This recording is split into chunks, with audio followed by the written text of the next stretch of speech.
बिस्मिल्लाहिर्रहमानिर्रहीम अस्सलामु अलैकुम वरहमतुल्लाहि वबरकातुहू रब्बि इजअलनी मुक़ीमस सलाति व मिन ज़ुर्रिय्यती रब्बना व तक़ब्बल दुआ। ए मेरा रब मुझे नमाज कायम करने वाला बना और मेरी औलाद को भी। ए हमारे रब मेरी दुआ कबूल फरमा। नाज़रीन करम, अरबी लुग़त की अगर बात करें तो नमाज के मानी दुआ के है। शरीयत की बात करें तो शरीयत में इसका इस्तेमाल जो है नमाज पर है, जो रुकू सुजूद और दूसरे ख़ास अफ़आल का नाम है, जो मख़सूस औक़ात में बजा दी जाती है।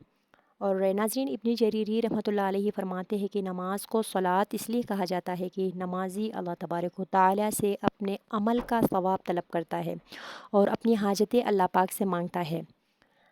नाज़रीन करम, नमाज अदा करना और क़ायम करना दोनों अलग अलग बातें हैं।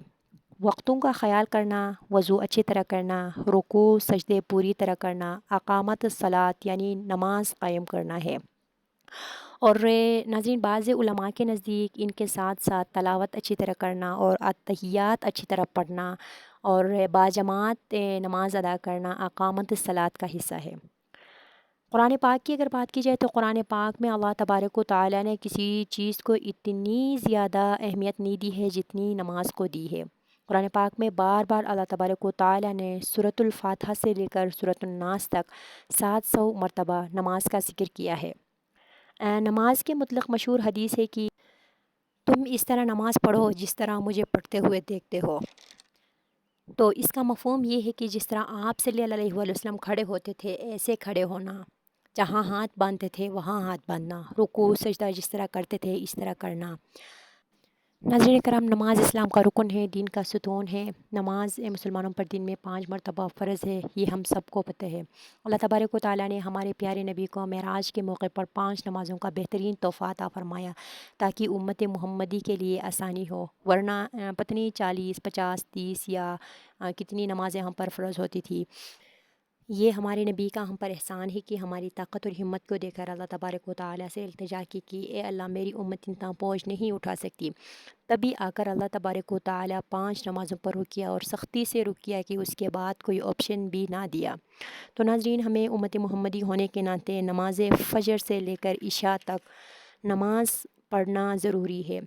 नबी पाक सल्लल्लाहु अलैहि वसल्लम ने फ़रमाया कि फ़जर की नमाज़ से पहले की 2 रकअतें दुनिया और दुनिया की तमाम चीज़ों से ज़्यादा बेहतर है। यह सही मुस्लिम की हदीस है। इस तरह नमाज असर और फ़जर दोनों की फ़जीलत नबी पाक सल्लल्लाहु अलैहि वसल्लम ने इस तरह बयान फरमाया, वो शख़्स हरगिज़ जहन्नम में दाखिल नहीं होगा जिसने सूरज तुलू होने से क़बल और सूरज ग़ुरूब होने से क़बल नमाज़ पढ़ी। ये दोनों हदीस सही मुस्लिम की हदीस है। नाज़रीन करम, इसी तरह नबी पाक सल्लल्लाहु अलैहि वसल्लम का इरशाद भी है, नमाज जन्नत की कुंजी है और नमाज की कुंजी तहारत है। तो नाज़रीन, नमाजी को नमाज तक पहुँचने के लिए तहारत यानी वज़ू का होना बहुत ज़रूरी है। जब तक हम वज़ू के तरीक़े मुकम्मल नहीं करेंगे हम नमाज तक नहीं पहुँच पाएंगे, नमाज नहीं पढ़ सकेंगे। क्योंकि नमाज के लिए बावज़ू होना, जगह का साफ़ होना, कपड़ों का साफ़ होना इंतहाई अहम है।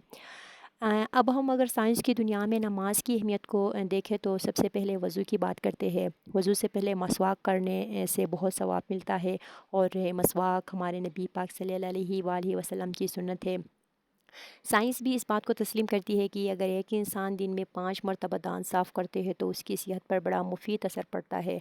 मसवाक आमतौर पर नीम के दरख्त की जाती है जो कि दांतों के लिए मुफीद है। और अगर आजकल की टूथपेस्टों की बात करें तो उसमें भी नीम के दरख्त के अज्जा शामिल है। जर्मनी के एक साइंसी तहकीक ने साबित किया कि दिन में 3-4 बार गर्दन की रगों को गीला करने से इंसान पागल होने से बच सकता है।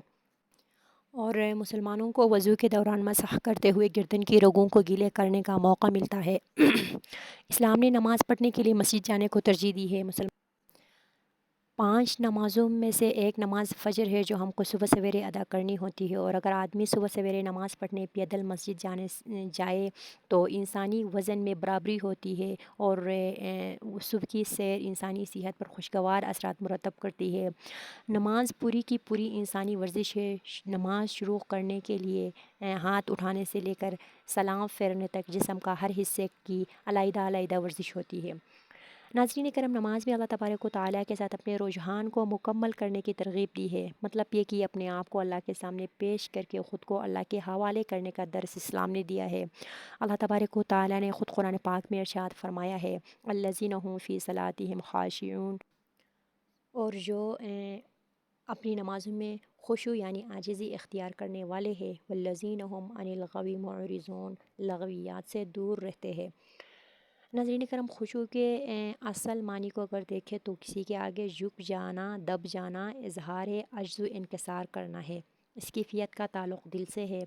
حدیث میں آتا ہے کہ ایک مرتبہ نبی پاک صلی اللہ علیہ وآلہ وسلم ایک شخص کو نماز پڑھتے ہوئے دیکھا کرتے ہیں، اور جو اپنی داڑھی کے بالوں سے کھیلتا تھا۔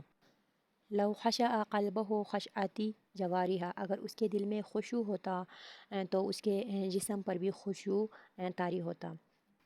ناظرین کرم، شریعت کی بات کریں تو شریعت نے نماز کے کچھ ایسے آداب مقرر کر دیے ہیں کہ اس کو فالو کرنا ہر نمازی کے لیے لازمی ہے۔ ان آداب میں سب سے پہلا ادب یہ ہے کہ آدمی دائیں بائیں نہ مڑے اور نہ سر اٹھا کر اوپر کی طرف دیکھے۔ نماز میں ہلنا اور مختلف سمتوں میں جھکنا بھی ممنوع ہے۔ کپڑوں کو بار بار سمیٹنا یا ان کو جھاڑنا یا ان سے شغل کرنا بھی ممنوع ہے۔ جلدی جلدی پڑھنا بھی نماز ناپسندیدہ فعل ہے۔ حکم یہ ہے کہ نماز کا ہر فعل پوری طرح سکون اور اطمینان سے ادا کرے، اور ایک فعل یعنی رکوع یا سجود یا قیام یا قعود یا جب تک مکمل نہ ہو دوسرا فعل شروع نہ کیا جائے۔ ان ظاہری آداب کے ساتھ ساتھ یہ چیز بھی بڑی اہمیت رکھتی ہے کہ آدمی نماز میں جان بوجھ کر غیر مطلق باتیں سوچنے پر پرہیز کرے اور فضول باتوں سے بھی باز آئے۔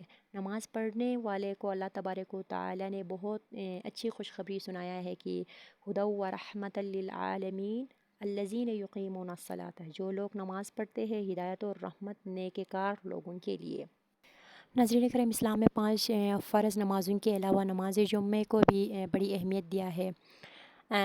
جمعے کے دن نماز کے لیے جب اذان دی جائے تو مسلمانوں کو یہ حکم ہے کہ بغیر وقت ضائع کیے نماز کی طرف دوڑنا چاہیے، اور خاص کر کاروباری حضرات کو اپنے کاروبار بند رکھنے کا حکم دیا ہے جب اذان دی جائے۔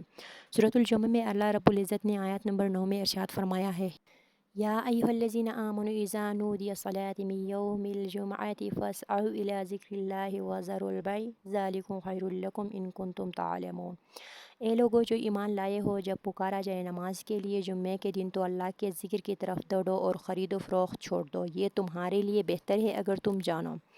اور دوسری آیت میں یعنی سورۃ الجمعہ آیت نمبر 10 میں ارشاد ہے، فَإِذَا قُضِيَتِ الصَّلَاةُ فَانتَشِرُوا فِي الْأَرْضِ وَابْتَغُوا مِن فَضْلِ اللّہ، پھر جب نماز پوری ہو جائے تو زمین میں پھیل جاؤ اور اللہ کا فضل تلاش کرو۔ مطلب یہ کہ نماز جمعہ ختم ہو جائے تو آپ اپنے کاروبار دوبارہ کھول سکتے ہیں، خرید و فروخت کو جاری رکھ سکتے ہیں۔ ہمارے معاشرے میں اکثر یہ بات بھی سننے کو ملتی ہے کہ آج جمعے کا دن ہے تو جمعے کے دن کوئی کام نہیں کرنا چاہیے، کپڑے نہیں دھونے چاہیے، صفائی ستھرائی کا کام نہیں کرنا چاہیے۔ تو میں یہ بات کلیئر کروں کہ جمعے کے دن مسلمان ہر کام کر سکتا ہے، کپڑے بھی دھو سکتا ہے، نہا دھونا تو سنت ہے اور ناخن کاٹنا شفا ہے۔ اس کے ساتھ ساتھ نماز جمعے کے دن وقفہ لینا ہر کام سے ضروری ہے۔ جیسے ہی آپ نماز پڑھ لیتے ہیں، آپ اپنے معاملات زندگی کے ہر کام کو آگے بڑھا سکتے ہیں۔ یعنی جو کام آپ نے روک لیا تھا نماز جمعے کے لیے، جیسے ہی آپ نے نماز جمعہ پڑھ لیا، نماز آپ کی پوری ہوئی تو آپ اپنے اس کام کو یعنی ادھورے کام کو آپ کمپلیٹ کر سکتے ہیں۔ تو ناظرین کرام، اللہ تبارک و تعالیٰ سے دعا کریں گے کہ اللہ تبارک و تعالیٰ ہمیں اپنے تمام فرائض سر انجام دینے کی توفیق عطا فرمائے، اپنے بندگی اور ذکر و اذکار کرنے کی توفیق عطا فرمائے، آمین یا رب العالمین۔